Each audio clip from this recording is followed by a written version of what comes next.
திருச்சிற்றம்பலம். இப்போ இரண்டாவது எடுத்துக்காட்டு 2 பாருங்க. எடுத்துக்காட்டு 2.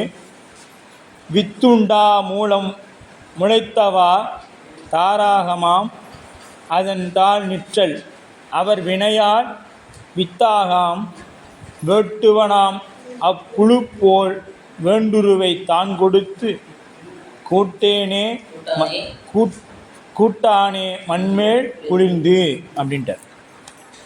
அப்போ இது நீங்கள்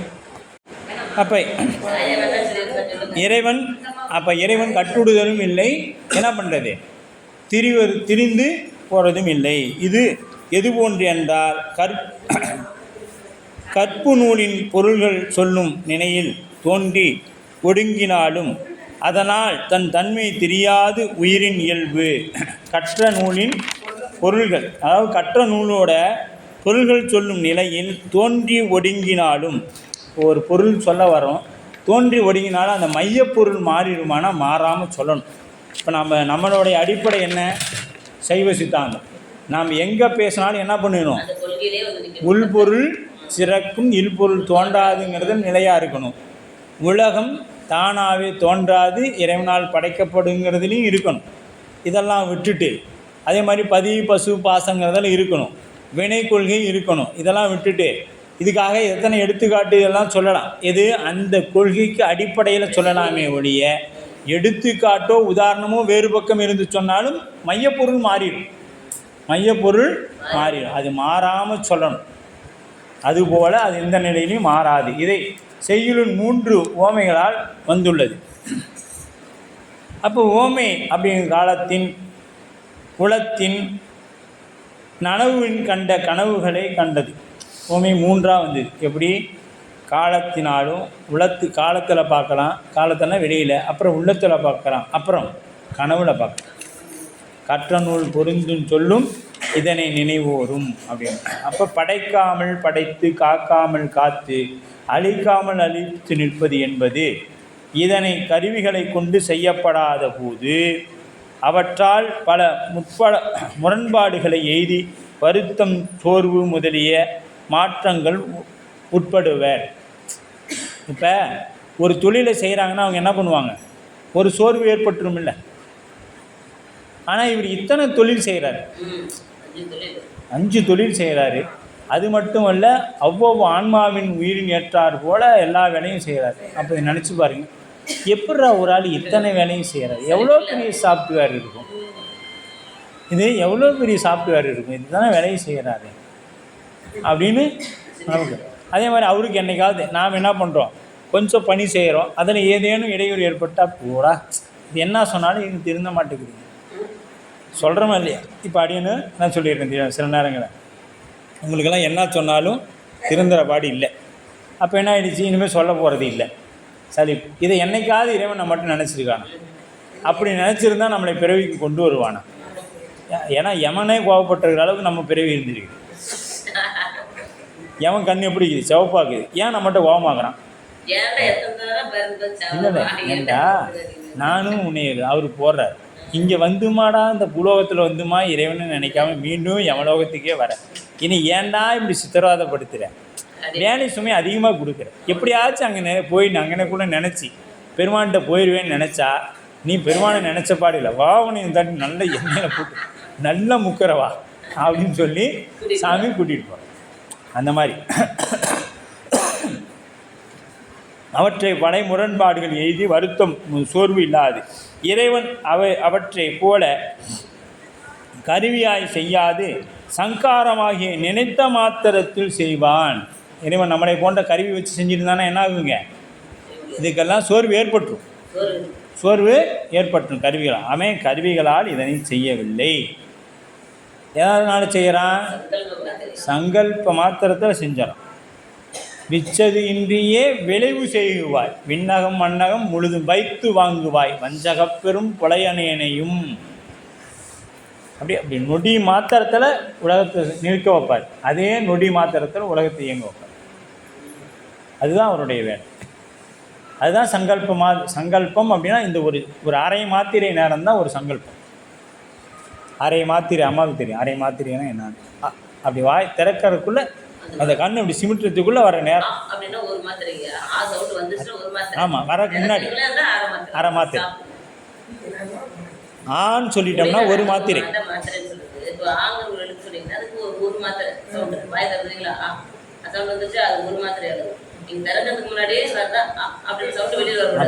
அந்த சொல்ல வரக்குள்ள அந்த உதடு தூக்கும் பொழுதே இருக்குது. அவ்வளோ சாமி அந்த நேரத்தில் உலகத்தை அழிச்சிருவார். அந்த நேரத்தை உலகத்தை உண்டு பண்ணிடுவார். அதுதான் சங்கல்ப மாத்திரை. அடுத்தது இப்போ மூன்றாவது கூறாக பார்க்கணும். மூன்றாவது கூறு என்ன?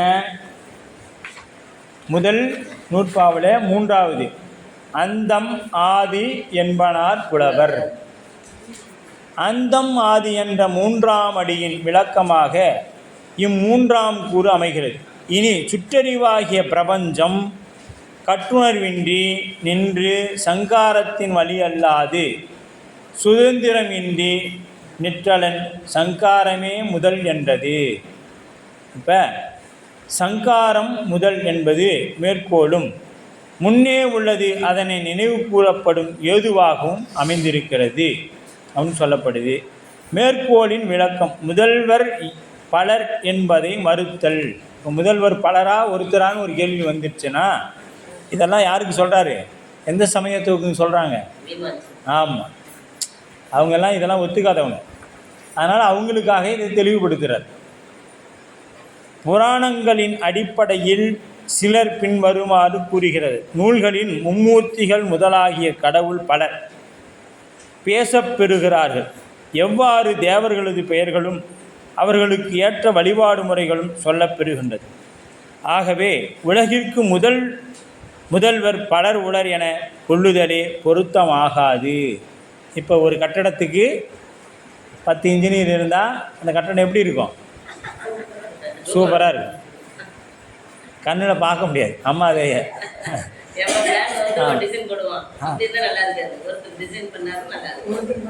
ஒருத்தரே பண்ணனா நன்றாக இருக்கும். 10 பேர் சேர்ந்து பண்ணால் சூப்பராக இருக்கும். ஏன்னா அந்த கட்டடமாக இருக்காது. சரிங்களா? அதனால் அது ஏதாவது ஒரு கோணமானரா ஒரு அதிசயிக்க பொருளாக மாறிடும். அதனால் அது சூப்பர் இல்லையா? அப்படி இருக்கும். ஆகவே உலகிற்கு முதல் பலர் உலர் என கொள்ளுதலை பொருத்தமாகாது. மேலும் தேர் செய்தால் முதலிய தொழில்களை ஒருவன் மட்டுமே செய்வதில்லை. இப்போ அப்படி பார்த்தா இந்த தேர், இப்போ நம்ம அம்மையப்பர் திருச்செங்கோடு தேர் செஞ்சாங்க. அவர் அந்த செய்தவர் தச்சர் பார்த்தீங்கன்னா பூசையை போட்டு நீண்டு விழுந்து கும்பிட்றாரு. அதே மாதிரி காளையார் கோயில் தேருங்களப்போ அந்த சிந்திச்சுட்டு போவோம். காளையார் கோயில் தேர் கேள்விப்பட்டுக்கிறீங்களா? காளையார் கோயில் தேர் ரொம்ப பிரசித்தி பெற்றது. அந்த தேர் செய்யக்கூடிய ஸ்தபதியார் பார்த்திங்கன்னா அந்த தேரை செய்யும் பொழுது அவர் அதை சொல்லலை. தேர் செய்கிறாங்க, அதை அவர் தனக்குள்ளேயே வச்சுருக்கிறார். தேர் செய்யணுமா அப்படின்னு போட்டு பார்த்துட்டு அந்த காலத்தில் அவங்க அந்த பஞ்சாங்கெல்லாம் பார்த்து தான் அந்த தேர் பணிகளை மேற்கொள்ளுவாங்க. அந்த மாதிரி தேர் செய்யும் பொழுது செய்து கொண்டே இருக்கிறார். இந்த தேர் செய்யறதுக்கு உங்களுக்கு என்ன வேணும்னு பெரிய மருதும் சின்ன மருதும் கேட்குறாங்க. அவர் நான் தேரை செய்து முடித்துட்டு உங்கள்கிட்ட கூலி வாங்கிக்கிறேன்னு சொல்கிறேன். தேரை செய்து முடித்துட்டு உங்கள்கிட்ட நான் கூலி வாங்கிக்கிறேன் அப்படின்னு சொல்கிறாங்க. ஏன்னா நாம் எந்த பணி செய்தாலும் ஒரு கூலி வேணும்னு பார்ப்போம். அதனால் அவருக்கு அப்படி சொல்கிறாரு. அப்படி சொல்லும் பொழுது அந்த தேரெலாம் செய்து முடித்து நிறைவாயிடுச்சு. இப்போ அந்த தேரானது வெள்ளோட்டம் விடணும். வெள்ளோட்டம் யார் வச்சுன்னா அந்த சபதியாரை வச்சு தான் வெள்ளோட்டம் விடுவாங்க. அந்த சபதி அங்கே இருக்கணும். ஏன்னா அப்போ தான் எந்த இடத்துல தேர் நிற்குது, ஆடி வருதா, சரியாக வருதா, இப்படியெல்லாம் அவர் பார்க்கணும். தூரத்தில் இருந்து இப்படிலாம் பார்க்கணும். இப்போ போய் சபதியார்கிட்ட பணி நிறைவாயிடுச்சு. சபதியார்கிட்ட பெரிய மருது சின்ன மருது போய் கேட்குறாங்க, இந்த தேர் செய்ததுக்கு உனக்கு என்ன கூலி வேணும்னு கேட்குறாங்க. நான் கேட்பதை நீங்கள் மறுக்காமல் தர வேண்டும்னு சொல்கிறாங்க. என்ன வேண்டுமானாலும் தருகிறோன்னு சொல்கிறாங்க. சொன்ன மாத்திரத்தில் இவர் சொல்கிறாரு, இந்த வெள்ளோட்டம் நடக்கும் பொழுது இந்த தேரின் மீது நான் வலம் வர வேண்டும்னு சொல்கிறேன். அந்த தேரில் நான் வரணும்னு சொல்கிறாரு அந்த சபதியார். ஏன் அப்படின்னு சொல்லி கேட்டிங்கன்னா, அவர் அந்த தேரை வச்சு நகர்த்துறாங்க. மேலேருந்து கீழே விழுந்து அந்த சபதியார் இறந்தார். ஆனால் ஏன் அப்படி இறக்குறார் அப்படின்னு பார்த்தீங்கன்னா, அந்த இடத்துல வெள்ளோட்டத்தில் யார் அந்த தேரின் மீது வலம் வருகிறார்களோ அவர்கள் பலியாகணும்னு இருக்குது விதி.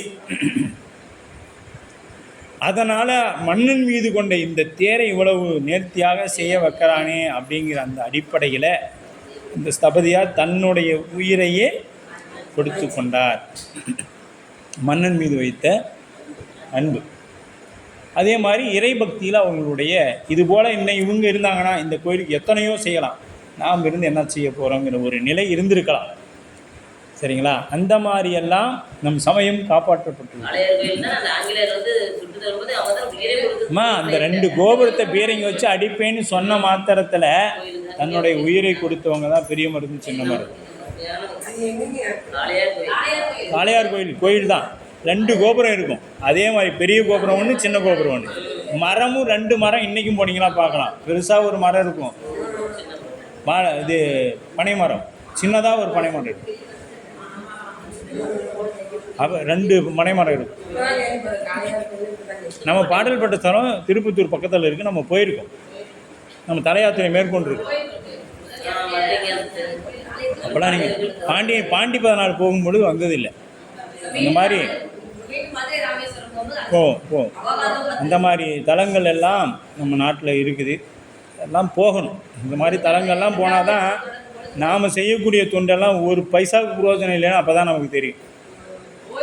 2 கோபுரம் தாங்கம்மா. அந்த 2 கோபுரத்துக்காக பெரிய மருந்து சின்ன மருந்து 2 பேரும் கோபுரத்தை இடிச்சிடுவேன்னு பிரிட்டிஷ்காரன் சொன்னது தான். வந்து முன்னாடி நின்னாங்க.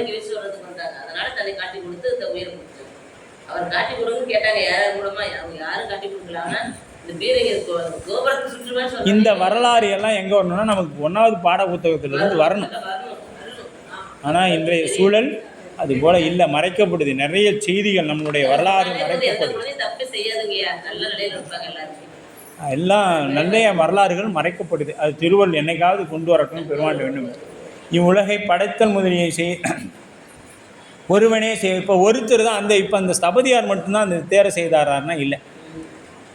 அதில் பல பணியாளர்கள் செய்திருப்பாங்க. ஆனால் எப்படி செய்திருப்பாங்கன்னு பார்த்தீங்கன்னா, அவர் என்ன சொன்னாரோ எந்த வடிவமைப்பில், ஏன்னா இப்போ அவர்கிட்ட செஞ்சுட்டு போய் இப்போ இந்த ஒரு உருவத்தை செய்கிறாங்க. சாமி இது இந்த இடத்துக்கு இது பொருத்தமாகுதா, நீங்கள் நினச்ச மாதிரி இருக்குதா, இல்லை, அப்போ இது வேண்டாம், எடுத்து வச்சுட்டு வேறு செய். அவருக்கு அது திருப்தி ஆகிற வரைக்கும் அந்த பொருளை மாற்றி மாற்றி செய்ய வைப்பார். அதுபோலத்தான் இறைவன் அவர் நினைத்த மாதிரி இந்த உலகத்தை செய்யணும். அது யாருன்னா இவங்க எல்லாரும் தான் சேர்ந்து செய்யணும். அப்போ இவங்க தான் இதை செய்தாங்கன்னா இல்லை, அதை இறைவன் செய்தான். இப்போ அந்த இறைவன் செய்தான். ஆனால் மீதியெல்லாம் அவர் போட்ட திட்டத்தின் பிரகாரம் இவர்கள் செயல்படுத்தினார்கள். சரிங்களா? இவற்றை மறுத்து சங்காரகாரன் ஒருவனே முதல்வன், ஏனையோர் முதல்வர் அல்லர் என்பதா. இப்போ யார் இதுக்கு முதல்வர்? இந்த தேருக்கு யார் ஸ்தபதியார்? எல்லாரும் ஸ்தபதியா? சக்கரம் செஞ்சவன், அச்சு செஞ்சவன், பொம்மை செஞ்சவன் எல்லாம் ஸ்தபதியா? இல்லை. இதை எல்லாத்தையும் தன் கட்டுப்பாட்டில் வைத்து ஒரு வேலை செய்தார். இல்லை, அவர் தான் ஸ்தபதி. அதுபோல் இந்த உலகத்தில் காத்தல், படைத்தல், மறைத்தல் ஆகிய ஒடுக்குதல் எல்லா தொழிலும் செய்தாலும் இதையெல்லாம் செய்பவன் மகாசங்காரனாகிய சிவம் ஒருவனே. சங்காரமே முதல் என மேற்கோளை அமைக்கின்றார். அடுத்தது ஏது. இதுக்கு ஏது ஒன்று வைக்கிறார். சங்காரகாரன் ஒருவனே முதல்வன் என்பதை நிறுவுவதற்கு கூறும் ஏதுவே நோக்குவதாகும். பிற கடவுளர் முதல்வர் வழியில் நிற்றலுக்கு உரியர். சுட்டறிவனாகிய பிரபஞ்சம். இந்த பிரபஞ்சம் சுட்டறிவாகிய பிரபஞ்சம். இது முன்னாலுமே நாம் அந்த ஏதுவில் பார்த்துருந்தோம். அப்போ உயிர்கள் சுற்றறிவு உடையன. இந்த உயிர்கள் சுற்றறிவு, ஆமாம், சுற்றினா அறிந்தால் தான் அறிஞ்சிக்கும். சுற்றினா வருவது பொருள்களை அறியும் காலத்து ஒரு சேர அறிய மாட்டாது. இப்போ நாம் ஒரு சேர எல்லா பொருளையும் அறிந்து கொள்ள முடியுமானா முடியாது. இப்போ அந்த ஒரு தண்ணி கேனுக்குதுன்னா அதை மட்டும்தான் நம்மளால் அறிந்து கொள்ள முடியும். அடுத்தது அறிந்துக்கணும்னா இன்னும் அதுக்கு அடுத்த நேரம் வேணும், அடுத்த செகண்ட் இருந்தால் தான் அது போய் இந்த பாத்திரம்னு சொல்ல முடியும். அப்போ ஒரே நேரத்தில் ஒன்றை மட்டுமே அளவிட்டு அறிதல் ஆகும். இது பற்றிய உயிர் அறிவு சிற்றறிவு எனப்படும். இப்போ ஏன் நம்ம சிற்றறிவாக இருக்கிறோன்னா இறைவன் ஒரே நேரத்தில் எல்லாத்தையும் அறிந்து கொள்ளக்கூடியவன். நாம் ஒரு நேரத்தில் ஒரு பொருளை மட்டுமே அறிந்து கொள்ளக்கூடியவன். அதனால தான் நம்மகிட்ட ஆணவம் இருக்கிற வரைக்கும் இறைவன் தெரிவதில்லை. இறைவன்கிட்ட போயிட்டா மாயை நமக்கு தெரியறதே இல்லை. ஆணவம் நம்மகிட்ட ஒடுங்கி நிற்கும். ஆச்சா, இறைவன் அறிவோ எல்லாவற்றையும் ஒரே கணத்தில் ஒருங்கி அறிந்து நிற்கும் பேரறிவாளன், பேரறிவுடைமை அப்படின்னு சொல்லப்படும். அப்போ அவ்வறிவு வியாபக அறிவு என்றும் முற்றறிவு என்றும் சொல்லப்படும். இந்த அறிவுக்கு பேர் விரிந்த அறிவு. வியாபகனா விரிந்து இருத்தல், வியாபக அறிவு, முற்றும் அறிதல். அப்போ அத்தகைய அறிவு அவன் ஒருவனுக்கே உண்டு. இது எல்லாருக்கும் உண்டானா இல்லை. அப்போ சிற்றறிவுடைய உயிர்கள் தனித்து நிற்கும் சுதந்திரம் உடையன அல்ல. இந்த உயிர் தன்னோட இஷ்டத்துக்கு எதையாவது பண்ணிக்க முடியுமானா முடியாது. அது யார் வேணும்? இறைவன் என்ன ஆணையிட்டு வழி நடத்துகின்றானோ அதுபோல தான் இந்த உயிர் நடந்து கொள்ள முடியும். பிற கடவுளர் எல்லாம் இந்த உயிர் இன்னவாறே முதல்வன் வழிபட்டு நிற்கும் உரியவர். இப்போ இந்த மற்ற கடவுளர் எல்லாம் இந்த உயிர் இனத்தவரே, உயிரினத்தவர் தான் இவங்க எல்லாருமே. யார்? மற்ற கடவுளர் எல்லாம். தெரிஞ்சுக்கிங்க. ஏன் நாம் பொழுதுனிக்காக சொல்கிறோம்? எப்போ பாரு இவருக்கு இதே வேலையாக போயிடுச்சு. சொன்னாக்க திருமால் பெருமாட்ட போயிடுவார். இவர் இது சொல்லாமல் நமக்கு வகுப்பே சொல்ல மாட்டார். ஏன்னா அதெல்லாம் தானே நாம் பெருசாக நினைத்து கொண்டு இருக்கிறோம். இதையெல்லாம் இயக்குபவன் ஒருவன் நம்ம பெருமான் தான்.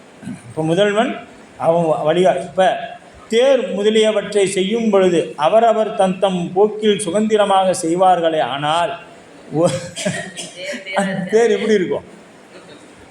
அவங்கவுங்களுக்கு தோன்ற மாதிரி செஞ்சுக்கலாம், மனசில் தோன்ற மாதிரி. அப்படின்னா அப்படி தெரிஞ்சிருந்தா தஞ்சை கோபுரம் இன்றைக்கி அப்படி நிற்காது. அது ராஜராஜ சோழன் என்ன நினச்சாரோ அந்த மாதிரி வந்ததுனால தான் இன்றைக்கி வரைக்கும் நிற்குது. பல ஆயிரம் ஆண்டுகள் கடந்து இயற்கை சீற்றங்கள் எல்லாம் கடந்து அந்த மண் நிறைந்த இடத்துல அந்த கோயில் நிலைத்து நிற்குதுன்னா அந்த உறுதிப்பாடும் அந்த இறைவன்பால் வைத்த அன்பும் அதுதான். அப்போ அவங்கவுங்க போக்கில் அதை செஞ்சுருந்தாங்கன்னா வேலையாயிருக்குமா? இப்போ ஒன்றும் இல்லை, நம்ம விழா நடத்துகிறோம். விழா நடத்தும் பொழுது நம்ம ஒரு திட்டமிடுறோம். திட்டமிடும் பொழுது இன்னாருக்கு இந்த பணின்னு கொடுக்குறோம். அந்த பணியில் ஏதேனும் ஒரு மாற்றம் ஏற்பட்டாலே நம்மளால் சமாளிக்க முடியல. அந்த பணி இப்போது அந்த பணி கொடுத்தவங்க அந்த பணியை செய்யலை, அந்த இடத்துல வேற நியமனம் பண்ணுறதா, நாமளே அந்த பணியை செய்கிறதா, குழப்பங்கள் ஏற்பட்டு சிக்கல்கள் ஏற்பட்டு அதில் ஒரு பிரச்சனை வந்து அப்புறம் தான் அடுத்து ஏதாவது ஒரு முடிவுக்கு வரோம். இது ஒரு சின்ன ஒரு விழாவில். ஆனால் இந்த உலகத்தை இத்தனை கடவுளரையும் தன் கைக்குள் வைத்து கொண்டு இறைவன் செய்கிறானா அவர் எவ்வளோ கட்டுக்கோப்பாக அதை வைத்திருக்கும். அது சரி. அவ்வாறு பிற கடவுளரும் சங்காரகாரன் ஒருவனே தலைவனாக அவனது ஆணைவழி நிற்றலே தத்தம் தொழிலாக செய்தனர். இப்போ என்ன பண்ணிட்டாங்க? இவங்க இஷ்டத்துக்கெல்லாம் யாருமே செய்யலை. சங்காரகன் என்ன சொல்கிறானோ அதன் வழியில் அவங்க அப்படியே நின்றுட்டாங்க. அவர் இது செய்யினா செய்வாங்க, வேண்டாம் விட்டுருப்பா, சரிங்க சாமி விட்டுரு. ஏன் எதுக்குன்னு கேள்வியே கிடையாது. ஏன்னா அடிமைன்னு ஆயிட்டா என்ன கேட்கக்கூடாது? கேள்வியே கேட்கக்கூடாது. உரிமையே இல்லை. இக்கருத்தை வலியுறுத்தும் வகையில் ஆசிரியர் எடுத்துக்காட்டு வெண்பா ஒன்று சொல்கிறார். எடுத்துக்காட்டு வெண்பா ஒன்று சொல்லுகிறார். மூன்றாவது வரி. ஒன்றலா ஒன்றல் உளதாகி நின்றவாறு ஒன்றலா ஒன்றில் அவை ஈராதல் ஒன்று அல்லா ஈரே முதல் ஆதலின் ஈறு அலா ஒன்று பல வாரே தொழுது ஆகும் ஆங்கு அப்படின்னு. தொழும்பு ஆகும் அங்கு ஆகும் ஆங்கு. அப்போ இந்த ஒன்றலா ஒன்றல் அப்படின்றார். அப்போ உயிர் தொகுதி ஆகும் ஒப்பற்ற ஒரு முதல்வனால் உடம்போடு கூறி தோன்றான். ஒப்பற்ற உயிரோடு கூறி தோன்றாம் எய்தி நிலை பெற்று பின் அங்கொருவனால் இறுதியை எய்தும். இறுதியை செய்யும் ஒருவனாகிய அந்த சங்காரகாரனே முதல் ஆவதான் அன்றி பிறர் முதல் ஆவார். யார் சங்காரத்தை யார் செய்கிறாங்களோ அவனே முதல்வனாக இருப்பானே அன்றி வேறொருவர் முதல்வர் ஆகார் என்பதும். மூன்றாம் அடியில் ஈரே முதல் என்பது வரை உள்ள பகுதிக்கு பொருளாகும். ஈரே முதல் அப்படின்னு அந்த 3ஆம் அடி வரைக்கும் 3ஆம் அடியில் இருக்குது இல்லைங்களா, அதில் ஆமாம் ஈரே முதல் அப்படிங்கிற வரைக்கும் அது. இங்கு ஒரு ஐயப்பாடு நமக்கு வரலாம். உயிர்கள் சுற்றறிவு உடையவனவாய் சுதந்திரமின்றி நிற்றலால் அவை முதற்கடவுள் ஆகமாட்டா என்றது பொருந்தும். ஆயின் கட்டுநிலை நீங்கி முக்தி பெற்ற பொழுது அவை சுற்றறிவு நீக்கி இறைவனைப் போல வியாபக உணர்வை பெற்று நிற்கும். அந்நிலையில் அவை இறைவனோடு ஒப்ப முதல்வனாய் நின்று இறைவன் செய்யும் தொழிலையெல்லாம் செய்யும். இது எப்படி பார்த்தீங்களா, இறைவன் செய்யும் தொழிலையெல்லாம் செய்யும். ஆகவே உலகிற்கு பல முதல்வர்கள் உள்ளனர் என்று கொண்டால் என்ன அப்படின்னு ஒரு கேள்வி வந்துச்சு. இப்போ ஏன்னா முக்தி நிலைக்கு போயிட்டு அது என்ன ஆகுது, இறைவன் மாதிரி அதுவும் எல்லா வேலையும் செய்யும் அப்படின்னு சொல்லிட்டா இந்த இடத்துல தான் மீமாஞ்சர்களுக்கும் நமக்கும் கருத்து வேறுபாடு ஏற்படும். அவ்வாறு தனி முதல்வனைப் போல அறிவில்லாததாகிய உயிர், அறிவில்லாததுன்னு ஏன் சொல்கிறோம், அது பாசங்களால் மறைக்கப்பட்டு நிற்கும், அது சிற்றறிவுடையது. முக்தி பெற்ற அவ்விடத்தில் முதல்வனுக்கு அடிமையாய் நிற்கும் என்பதாகும். உயிர் இறைவனுக்கு அடிமையாய் நிற்றல். உயிர்கள் ஒரு காலத்தில் தோன்றின அல்ல, இறைவன் போலவே அழிவின்றி உள்ளது. என்று நீ அன்று நான், நீ என்னைக்கு இருந்தியோ அன்னையிலிருந்து நானும் இருக்கிறேன். உயிர் உடம்போடு கூடுதல் பிறப்பு என்றும் உடம்பை விட்டு பிரிதல் இறப்பு என்றும் சொல்லப்படும். உயிர் இறப்பு, உடம்போடு கூடுறது பிறப்பு. அழிவு என்பது உடற்பிறவிக்கு அன்றி உயிருக்கு இல்லை. இதை நாம் தெளிவாக புரிஞ்சுக்கணும். அழிவு இன்மை என்ற தன்மையில் உயிர் இறைவனோடு ஒப்பாயினும் பிற தன்மையில் எல்லாம் அது இறைவனுக்கு அடிமையாகவே நிற்கும். எவ்வாறு என்பதை நோக்கலாம். இப்போ இறைவனுக்கும் அழிவு கிடையாது, நமக்கும் அழிவு கிடையாது. அப்போ நாமளும் இறைவன் ஒன்றா அப்படின்னு நினச்சிக்க ஒரு கேள்வி எழுப்பணும்னா இல்லை. உயிர் இறைவனைப் போல அறிவு பொருளாயினும் அது தானாக அறியும் திறமை உடையது அன்று. தானாகவே அறியும் அறிவு இருந்தால் இதுக்கு என்ன இல்லை, பிறவி என்கின்ற ஒன்றே இல்லை. இறைவன் அறிவிக்கவே எதையும் அறியும், அவ்வாறு இறைவன் செலுத்தவே அது செயல்படும். எனவே உயிரினது அறிவு செயலும் இறைவனை சார்ந்தே விளங்கும். தானாக என்ன பண்ணாது, அது இஷ்டத்துக்கு வேலை செய்யாது என்று இந்த தேநீர் இடைவேளைக்கு பிறகு திருச்சிற்றம்பலம். அதுபோல இருளில் உள்ள கண் இருளை நீக்கிக் கொள்வதற்கு சூரிய ஒளி வேண்டும். பின் பொருளை காண்பதற்கும் சூரிய ஒளியின் உதவி வேண்டும். இப்போ முதல்ல கண்ணுடைய இருள் போகணும்னா நமக்கு என்ன வேணும், ஒளி வேணும்.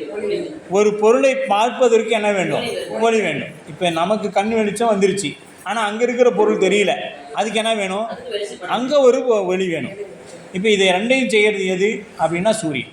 முதல்ல நம்மளுடைய புறையிருளை போக்குகின்ற கதிரவன் போல, பெரிய புராணத்தில் வரும், புறையிருளை போக்குகின்ற கதிரவன் போல நம்முடைய அகையிருளை நீக்கக்கூடியது பெரிய புராணம்.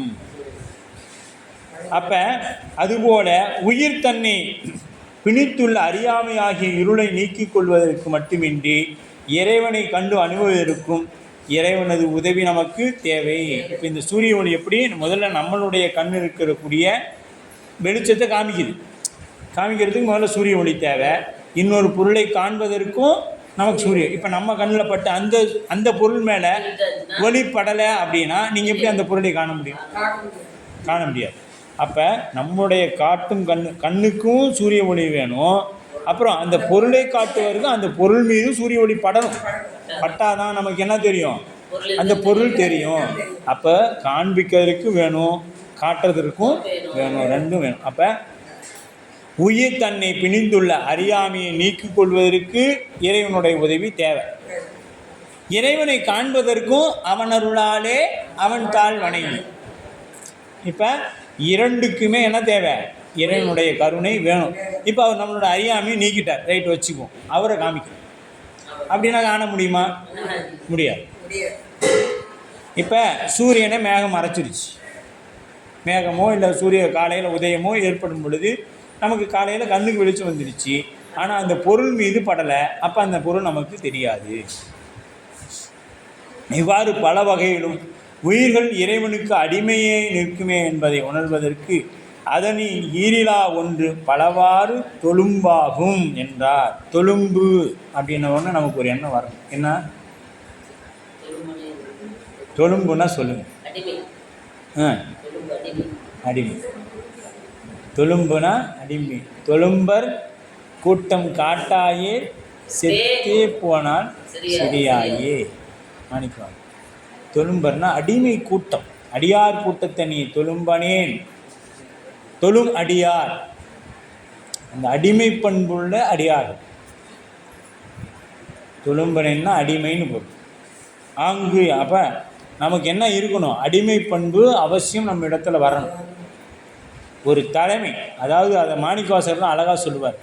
அடியாரோடு அல்லல் நரகம் புகினும் எல்லேன் பிரதெய்வம் என்னையல்லால் எங்கள் உத்தமனேம்பர். இப்போ நான் அடியார் கூட போகிறேன், நீ நரகத்துக்கு போயிடுவிடா, சந்தோஷமாக போகிறேன். அடியாரோட சேர்ந்தா நீ நரகத்துக்கு போயிடுவிடா, சந்தோஷமாக போகிறேன். ஆனால் மற்ற தெய்வத்தை போய் நான் கும்பிடணும்னு அவசியம் இல்லை. அதுதான் ஒரு தலைமையோட அடிமையோட பண்பு. அவர் நான் வந்துட்டேன், நான் நரகத்துக்கே போகிறேன், அவனோட சேர்ந்து நரகத்துக்கு போனால் போயிட்டு போகிறேன், அதை பற்றி எனக்கு கவலையே இல்லை அப்படின்னு நிற்கணும். அதுதான் அடிமை பண்பு. அதனின் ஆங்கு என்பது முக்தி நிலையிலும் குறிக்கிறது. முக்தி நிலையில் பேரின்பத்தை அனுபவித்தலாகிய அச்செயலுக்கு மட்டும் உதவியாய் நிற்கலும் அன்றி இறைவன் போலவே படைத்தல் முதலிய தொழில்களை செய்வதற்கு அது உரிமை இல்லை என்பது குறிப்பால் உணர்த்தப்படுகிறது. இந்த உயிருக்கு என்ன ஒரு உரிமை உண்டுனா, இன்பத்தை துய்த்து கொண்டே இருக்கலாம், சிவானந்தத்தை துய்த்து கொண்டே இருக்கலாமே ஒழிய இது இறைவன் போல் 5 தொழில் செய்கிறேன் கிளம்புச்சுன்னா அங்கே வேலையே இல்லை. அது கிளம்பாது. ஏன்னா இப்போ உதாரணத்துக்கு தேன் சாப்பிட்டு கொண்டிருக்கக்கூடிய வண்டு போல அனுபவித்தல் தான். அதுக்கு அது மட்டும்தான் வேலை. இங்கே வந்தால் இன்பத் துன்பங்களை அனுபவிக்கும், அங்கே போனால் ஆனந்தத்தை அனுபவிக்கும். எங்கே சிவத்துக்கிட்ட போனால் ஆனந்தத்தை அனுபவிக்கும், இங்கே மாயையில் உலகத்தில் இருக்கிற வரைக்கும் இன்பத் துன்பங்களை மாறி மாறி நுகரும். இந்த அனுபவத்தை மட்டும்தான் உயிரால் பெற முடியுமே ஒழிய அது வேறு எந்த தொழிலும் செய்ய இயலாது. இதுவும் தானாக செய்யுமானா நுகருமாறு நுகரே. அந்த நுகர்ச்சியை கூட யார் தரணும்? இறைவன் தரணும். இறைவன் தான் நமக்கு அதை தரணுமே ஒழிய நாமளாக நுகர்ந்து கொள்ளலானாலும் நுகர்ந்து கொள்ள முடியாது. இந்த அளவில் முதல் நூற்பா நிறைவாகும். அடுத்தது இரண்டாவது நூற்பா.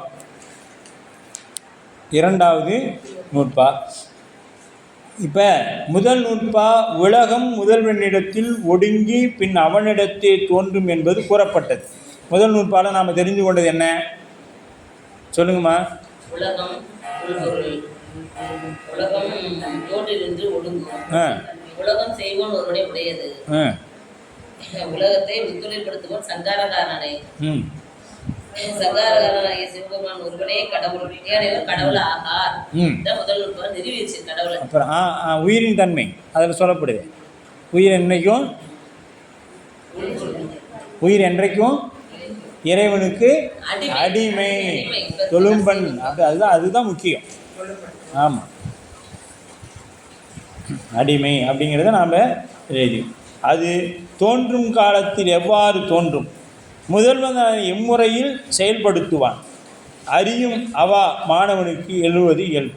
இப்போ நீங்கள் சொன்னீங்க, போன நூற்பாவில் என்ன சொன்னீங்கன்னா, முதல்வன் ஒடுங்கிய பின் அவனிடத்தே தோன்றும்னு கூறினீங்களே, அது எப்படி தோன்றும், எந்த காலத்தில் தோன்றும்? இந்த கேள்வி ஒன்று.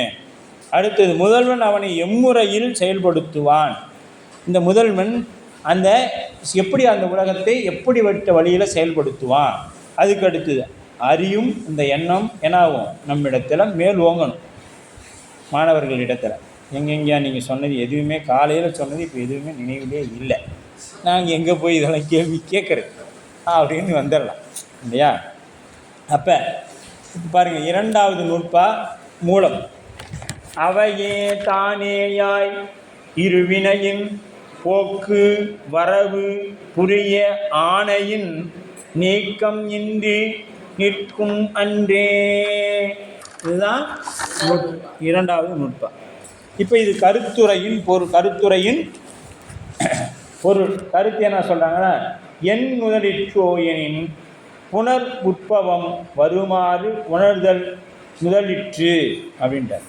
அப்போ ஒடுங்கி இருந்த உலகத்தை இறைவன் உயிர்களின் பொருட்டு மீள தோற்றுவிக்கலாகிய, எது பொருட்டு தோற்றுவிக்கிறான்? உயிர்கள் பொருட்டு மீள தோற்றுவித்தலாகிய மறுதோற்றம் வரும் முறையை உணர்த்துவது இந்நூலின் கருத்து என ஆசிரியர் கூறுகிறார். இந்த நூலோட கருத்து என்ன அப்படின்னா, இந்த ஆமாம், இந்த பூர்ணதாரண கும்பாபிஷேகம்னு சொல்லுவாங்க, தெரியுங்களா? அந்த கோயிலில் நிறைய மாற்றங்கள் செய்யக்கூடிய குடமுழுக்குக்கு பேர். அதுபோல் இங்கே மீண்டும் என்ன பண்ணுறாரு? மறுதோற்றம், என்ன பண்ண, உலகத்தை மறுதோற்றம் வரமுறையை உணர்வது இந்நூலின் கருத்து. நூற்பாவின் பொருள்: இறைவன் உயிர்களோடு கலந்து ஒன்றாய் நிற்றான். பொருள் தன்மையினால் அவன் வேறாகி நிற்கின்றான். அவையும் தானுமாய் உடனாகி நிற்கின்றான். இறைவன் என்ன பண்ணுறான்? ஒன்றாய் உடனாய் வேறாய் நிற்கின்றான் என்பது இந்த நூற்பாவுடைய பொருளாக இருக்கிறது. உயிர்களோடு இயைந்து நின்று இருவினையாகிய நெறிக்கு ஏற்ப அவை இறத்தல் பிறத்தலை புரியும் வண்ணம் செய்விப்பான். இப்போ உயிர்களாக இயைந்து நின்று அந்த இருவினையின் போக்கும் வரவும், அப்போ நெறியின் ஏற்ப இறத்தல் செய்வான். அது என்ன நேரத்தில் எப்படி இறக்கணும் அப்படி எதை வச்சு இதை தீர்மானிக்கிறான் இறைவன்?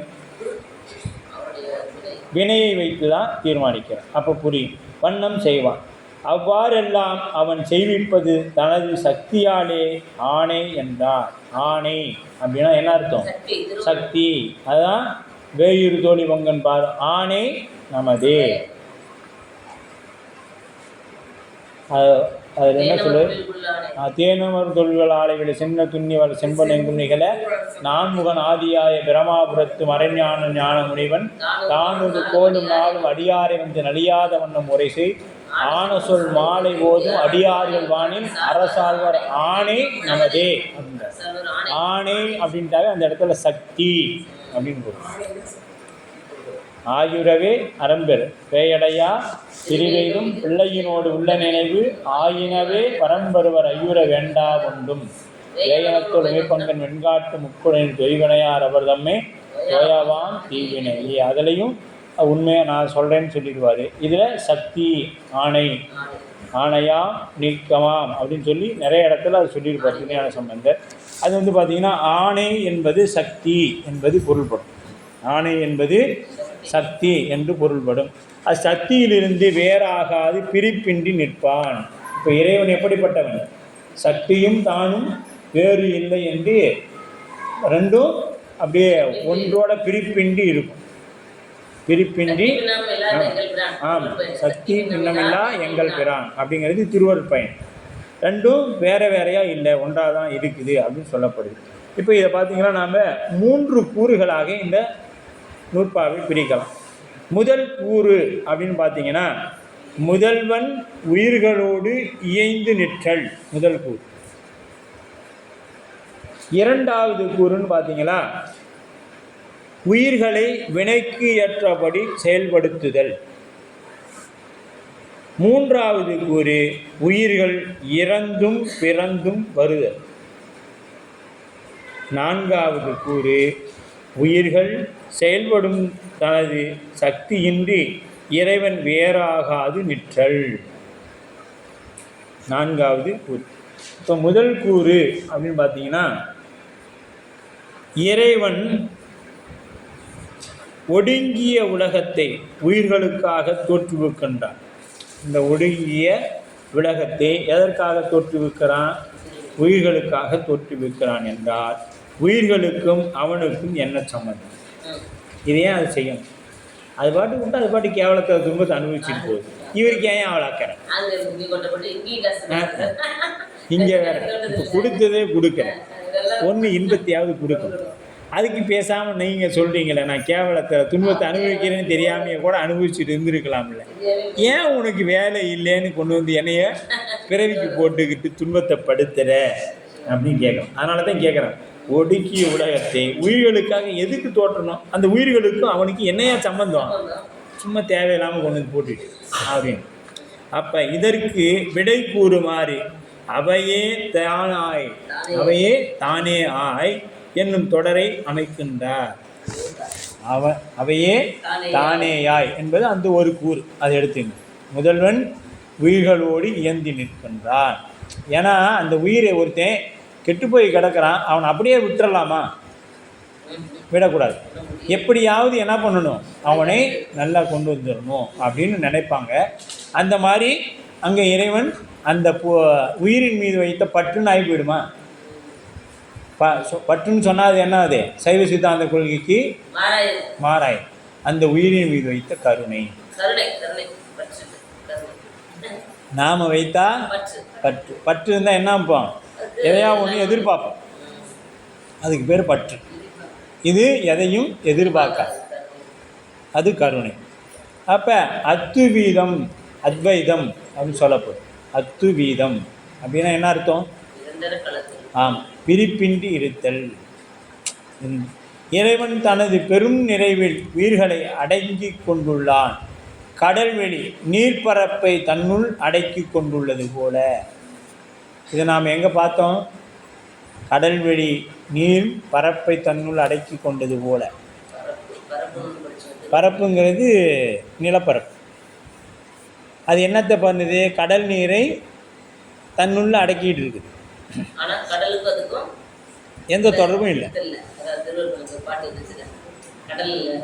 கடல் உப்பு, ஆமாம், ஆனால் மண்ணில் உப்பு இருக்காது. இப்போ மண் எடுத்து சாப்பிட்டு பார்த்தீங்கன்னா அதில் உப்பு இருக்காது. ஆனால் தண்ணி எடுத்து குடிச்சிங்கன்னா உப்பு கறி. ஆமாம், அந்த தண்ணி தான் உயிர். தண்ணியில் உப்பு கறக்கும், கடலுக்கு இருக்காது. அப்போ ஏன் ரெண்டும் அங்கேயே தான். இப்போ இந்த தண்ணி இருக்கிற காலத்துலேருந்து அந்த நிலமும் தான் இருக்குது. அந்த தண்ணி இருக்கிற உப்பு நிலத்துக்கு வரலாம்ல. அந்த மண் எடுத்து சாப்பிட்டீங்கன்னா உப்பு கறிக்காது. ஆமாம், அது போலத்தான் இறைவனும் அத்துவிதமாக இருந்தாலும் அந்த உயிர் தான் இறைவனானா இல்லை, அந்த உயிர்லேருந்து வேறுபட்டது அப்படிங்கிறது அங்கே சுவாமி நினைத்தாங்க. அத்துவீதம் அல்லது அத்வைதம் என்று சொல்ல குறிப்பிடப்படுகிறது. தன்னுள் அடங்கி நிற்கும் உயிரோடு அவன் உடன் கலந்து பிரிப்பின்றி நிற்கிறான். அப்படின்னா உயிர் அனுபவிக்கக்கூடிய இன்ப துன்பத்தை அவன் நுகருகிறானா? அவன் அனுபவிக்கிறானா? இல்லை. அதுதான் அந்த இடத்துல அந்த கடல் நீரும் உப்பும் போல, கடல் பரப்பும் மண்ணும் போல அப்படிங்கிறத நாம் நினைவுபடுத்திக்கணும். நம்ம அனுபவிக்கிறது தண்ணி, இது உப்பு, கசக்கத்தான் செய்யும். ஆனால் இந்த உப்பு மண்ணை தாக்குமானா தாக்காது, தாங்கி கொண்டு இருக்கக்கூடியது. இந்த கடலை தாங்கி கொண்டு இருக்கிறது யாருங்க? அப்போ நம்மை தாங்கி கொண்டு இருக்கிற இந்த உயிரை தாங்கி, இந்த உயிருக்கு உயிராக இருக்கிறது யார்? இறைவன். அப்போ இந்த உடம்பு வலி அனுபவிக்குது, அந்த உடம்புக்குள்ளே இருக்கிற இறைவனுக்கு அந்த வலி இருக்குமானா இருக்காது. அது ஏன் இருக்காது அப்படிங்கிறது தான் கடல் நீர் உப்பு அந்த பரப்பு போல அப்படிங்கிறது நமக்கு திருவருட்பயனில் சொல்லப்பட்டுச்சு. சரிங்களா? இதெல்லாம் நம்ம வச்சுக்கணும். ஏன்னா நாம் இப்போ உயிரில் உடம்புல உயிர் இருக்குது, அதுக்கு வலிக்கிற மாதிரி உயிருக்கு உயிராக இருக்கிற இறைவனுக்கு வலிக்குன்னு வந்துட்டீங்கன்னா சித்தாந்த கொள்கை தப்பானது. அவன் ஏன்னா இன்ப துன்பங்களுக்கு உட்பட்டவனும் ஆயிடுறான். அப்போ எப்படி அவன் இறைவன் ஆக முடியும்? இந்த கேள்வியெல்லாம் கேட்குறாரு. மெய்கண்டாரே கேட்டு அதுக்கு விடையும் சொல்லிட்டு வர்றாரு. ஏன்னா நாமளாம் கேட்க மாட்டோம்னு அவருக்கு தெரிஞ்சிடும்.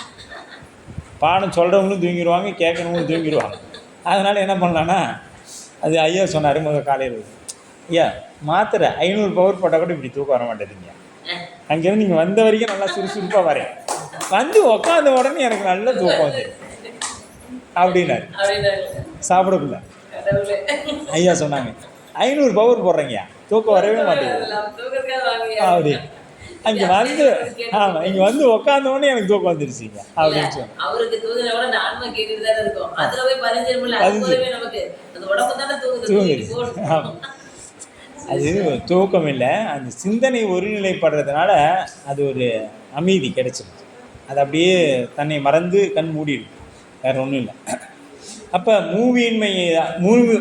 மூவின்மையதா அப்படின்னா உயிர்களோடு கொண்டுள்ள அத்வைத தொடர்புக்கு மூவகையினால் அதாவது மூவகையினால் கூறப்படும். ஒன்று அவையே தானாய் என்று தொடரில் இம்மூன்று வகையும் உணர்த்தியுள்ளார். அவையேயாய் என தானேயாய் எனவும் அவையே தானேயாய் எனவும் மூன்றாய் பிரிக்கிறார். ஒன்றாய், வேறாய், உடனாய். எப்படி? அவையே ஆதல் ஒன்றாய், தானே ஆதல் வேறாய், அவையே தானேயாதல் உடனாய்.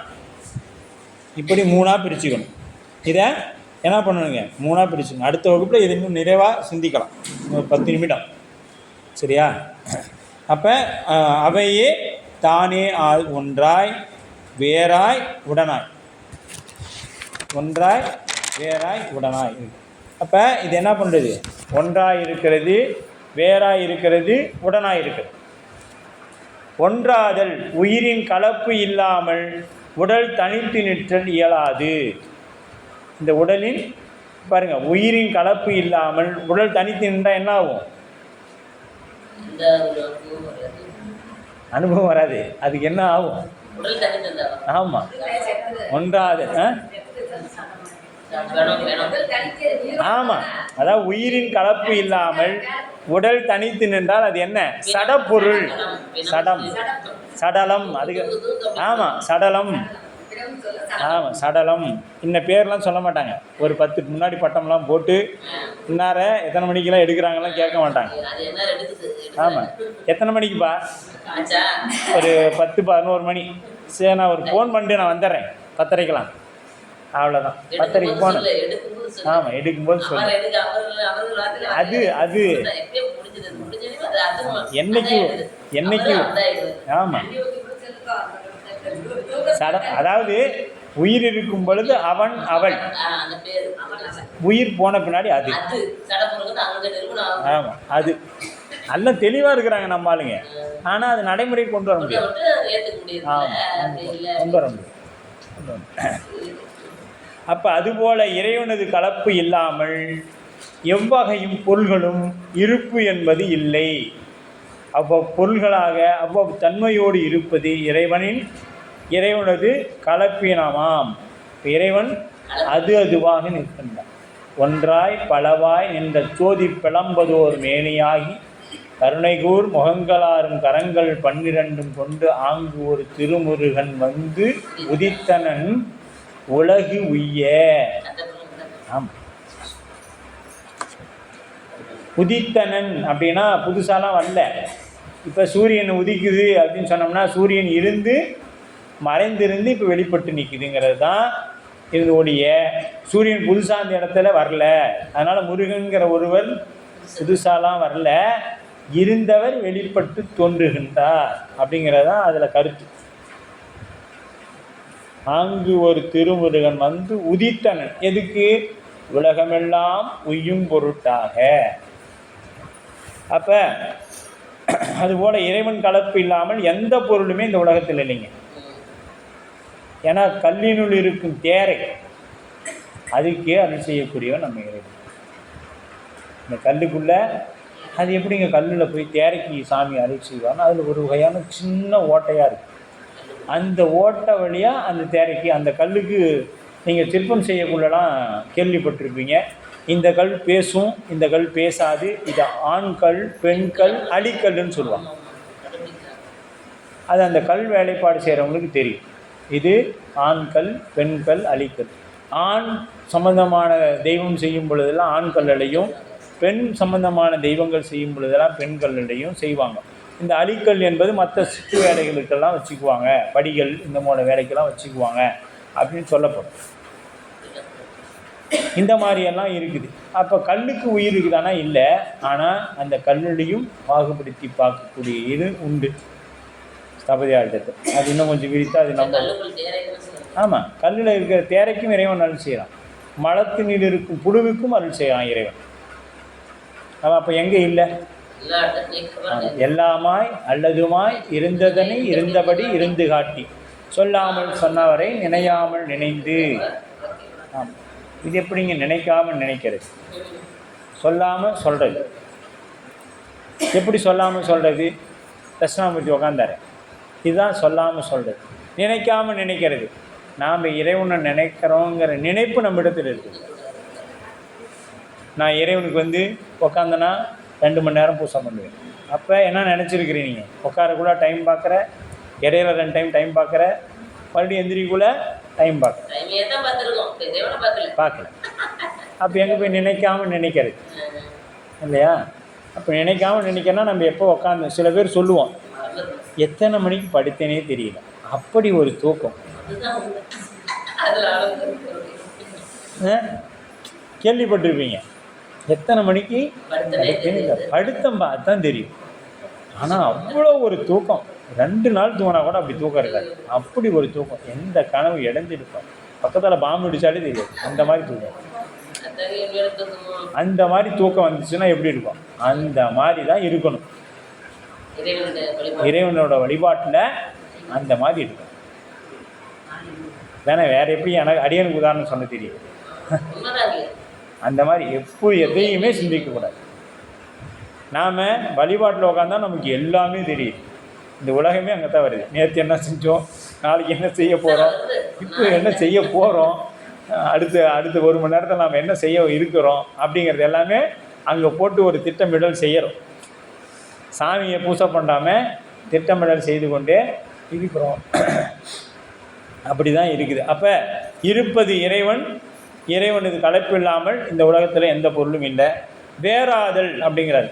கண்ணொளியோடு கலந்து நிற்கும் சூரியன் போல, கண்ணொளி தானே உருவத்தை காண மாட்டாது. இந்த கண் இருக்குதுன்னா தானாக போய் உருவத்தை காணுமானா காணாது.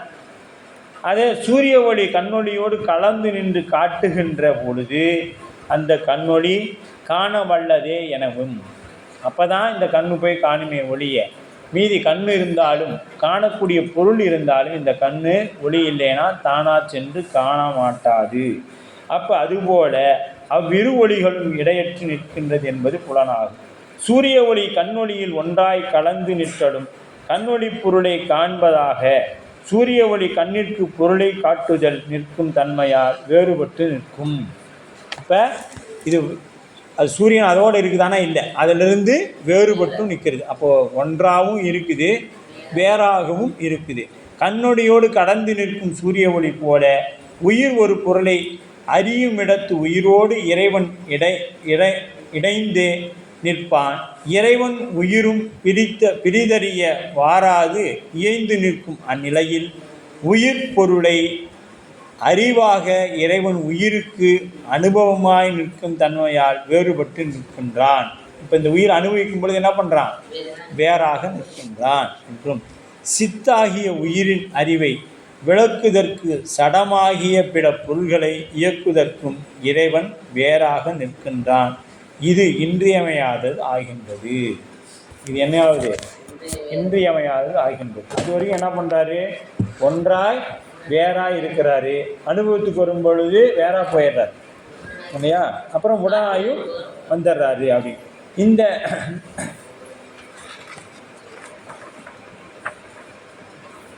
இப்போ அடுத்து உடனாதல். இறைவன் வேறாய் நின்று உணர்த்துவதால் பொருளை அறியும் தகுதியை அடைந்த உயிர் பின் தானே பொருளை அறியும் என்று கருதிவிரல் ஆகாது. தானே போய் அறியும்னு நினச்சிடாதீங்க. அப்பொழுது இறைவன் உதவி வேண்டும். உயிரறிவு பொருளை அறியும்படி இறைவன் அதனோடு தானும் உடன் நின்று அறிய வேண்டும். இப்போ அந்த உயிரை அறிந்து கொள்ளுமானாலும் அறியாது. அந்த அறிவில் நின்று இறைவன் அறிவித்தாலன்றி உயிரானது அறியாது. எனவே உடனாதலும் உயிர் ஒன்றை அறியும் பொழுதும் இறைவனும் அதனோடு உடன் சென்று அறிவனும். இறைவன் அந்த உயிரோடு சென்றாதான் என்ன பண்ண முடியும்? அறிந்து கொள்ள முடியும், இல்லைன்னா அறியாது. இதனை விளக்கிக் கொள்வதற்கு ஏற்ப உவமை கண்ணொளியோடு கலந்து நிற்கும் உயிர் போல. இந்த கண்ணொளியோடு கலந்து நிற்கக்கூடிய உயிர், இப்போ கண் இருக்குது, சூரியன் இருக்குது. உயிர் இல்லைன்னா அனுபவம் இல்லையா? உயிர் இல்லைன்னா என்ன ஆகாது? அனுபவம் ஏற்படாது. கண்ணுடி பொருளை காண்பதற்கு உயிரறிவு உடன் நின்று காணுதல் வேண்டும். அப்போ இதனை நாம் அனுபவத்தில் வைத்து உணரலாம். சில நேரங்களில் நாம் வேறு நிலையில் அழுந்திருக்கும் பொழுது நமது கண் விழித்திருப்பினும் எதிரில் வரும் நண்பர் காண மாட்டார். இப்போ நாம் என்ன பண்ணுறோன்னா, நம்ம சிந்தனை வேறு பக்கம் இருக்குது, நம்ம கண் நல்லா விழிச்சு தான் இருக்கிறோம், கண் விழித்து நல்லா தான் இப்படி உட்காந்துக்கிட்டே இருக்கிறோம். அவர் இப்படி வராரு, இந்த பக்கம் போகிறார், நாமளும் அவரை பார்க்குறோம், ஆனால் அவரிடத்துல பேசலாம். ஏன்னா பேசக்கூடிய நிலையே என்ன தரல, இறைவன் நமக்கு அந்த இடத்துல கொடுக்கல. கண்ணுக்கு மட்டும்தான் செயல்பாட்டை கொடுத்துக்கிறோம். ஆமாம், புலனுக்கு வரல. அப்புறம் அவர் போன ஒரு அரை மணி நேரம் கழித்து இந்த பக்கம் போனாரே, நம்ம பேசாமல் விட்டுட்டோமே, அவர் நம்மளை பற்றி என்ன நினைப்பார் அப்படின்னு அப்புறமேட்டு தான் அந்த சிந்தனை நமக்கு வரும். ஒன்றும் இல்லை, நம்ம இப்போ அடியார்களே போகிறோம், ரோட்டில் போகிறோம், சிவாய் நம்ம சொல்கிறோம், அவர் சொல்லலை, அவர் பாட்டு போயிட்டு இருக்கிறாரு. அப்படின்னா என்ன அர்த்தம்? அவரோட சிந்தனை இங்கே இல்லை, கண்ணுக்கு மட்டும்தான் அவர் நம்மளை பார்க்குற மாதிரி பார்ப்பார். ஆனால் நம்மளுடைய உருவம் அந்த கண்ணு வழியாக அங்கே பதியலை, அனுபவத்துக்கு போகலை. எதிரில் வரும் நண்பரை காண மாட்டாது, அதனால் அவரை பார்க்காமலே செல்வோம். அவ்வேளையில் உயிரறிவு கண்ணோடு பொருந்தி உடனின்று காணுதல். நாம் கண்கள் காண மாட்டாதவனாய் என்பது தெரிவு. அதுபோல இறைவன் உடலில் இருந்து அறிவிக்கவில்லை என்றால் உயிர் அறிய மாட்டா. அப்போ அந்த உயிர் என்ன ஆயிடுச்சுன்னா கண்ணில் இல்லை, வேறு பக்கம் எங்கேயோ இருக்குது. ஆனால் அந்த கண் என்ன பண்ணுது, அவங்கள பார்க்குது. இந்த அறிவு எங்கே இருக்குது? காதுலையோ வேறு எங்கேயோ ஒரு பக்கம் வேறு ஏதாவது பாட்டு கேட்டுட்டு இருந்தால் தன்னை மறந்த நிலை சொல்கிறோம்ல, தன்னை மறந்த நிலையில் இருக்கும் பொழுது கண் விழித்து கொண்டிருந்தாலும் சில நேரம் காது நல்லா தான் கேட்கும், எத்தனை முறை கூப்பிட்டாலும் அவங்களுக்கு காது கேட்காது. ஏன்னா உயிரறிவு எங்கே இருக்கும்? கண்ணில் இருந்து செயல்பட்டு ஏதே ஒரு பொருளை நோக்கி கொண்டு இருக்கும். அப்போ நீங்கள் அவனை என்ன தான் கூப்பிட்டாலும் காதில் இல்லை. அப்போ இந்த அறிவு என்னன்னா, எங்கே இருக்குதோ அது ஒன்றை தான் செயல்படுத்தும். கண்ணில் இருந்தால் கண்ணை செயல்படுத்தும், காதில் இருந்தால் காது செயல்படுத்தும். ஒரு இடத்துல தான் செயல்படும், எல்லா இடத்துலையும் இருக்கு. அப்படி செயல்பட்டுச்சுன்னா அது முற்றறிவாயிடும். அப்போ எனவே உயிர் பொருளை அறிவித்து அனுபவிற்கு இறைவன் உடனாய் நின்று அறிவித்தாலன்றி இது நடக்காது. இந்த இங்கனம் ஒன்றாய் நிற்றல், வேறாய் நிற்றல், உடனாய் நிற்றல் என்று மூன்று தன்மையும் ஒருங்கே விளங்க நிற்கும் நிலையே அத்துவீதம் எனப்படும். ஒன்றாய் உடனாய் வேறாய் இருத்த நிலைக்கு எனவிட அத்துவீத கலப்பு. இந்த நிலையை நம் ஆசிரியர் முன் பாடலில் ஞானசம்பந்த பெருமான் விளக்கி உணர்த்திய அத்திருப்பாடல் ஒன்று சொல்கிறார்.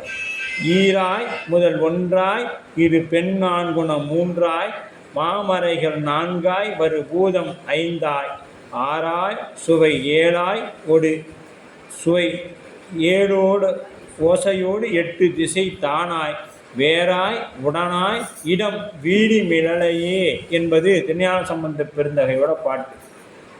அவையே தானாய் என்பது அத்துவீத இயல்பை குறிக்கும்.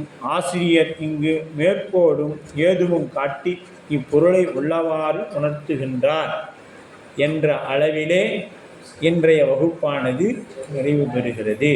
என மாணவர்கள் 1ஆம் நூற்பாவை பற்றி சிலதெல்லாம் இப்போ சொல்லணும். ஏன்னா இதை தெரிந்துக்காமல் இது ரொம்ப மணிமகுடமான நூல், இதில் சந்தேகமே வரல அப்படின்னா நம்ம வகுப்பே கேட்கலேன்னு ஆகிடும். ஆகவே இதில் நாம் வகுப்பு கேட்டதின் பயனாக என்ன வரணும், நமக்கு அடுத்தது 2, 3 அதிகாரம் சிந்திக்கிற வாய்ப்பு நமக்கு சாமி கொடுப்பார்னு நினைக்கிறோம். அதனால் இந்த 1ஆம் நூற்பாவில் சொல்லுங்கள் என்ன அப்படின்னு சொல்லிட்டு ஆளுக்கு ஒன்று டீச்சர் சொல்லுங்க டீச்சர்.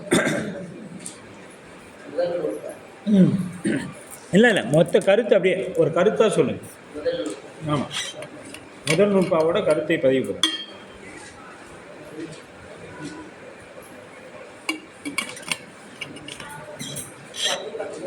சரிங்க.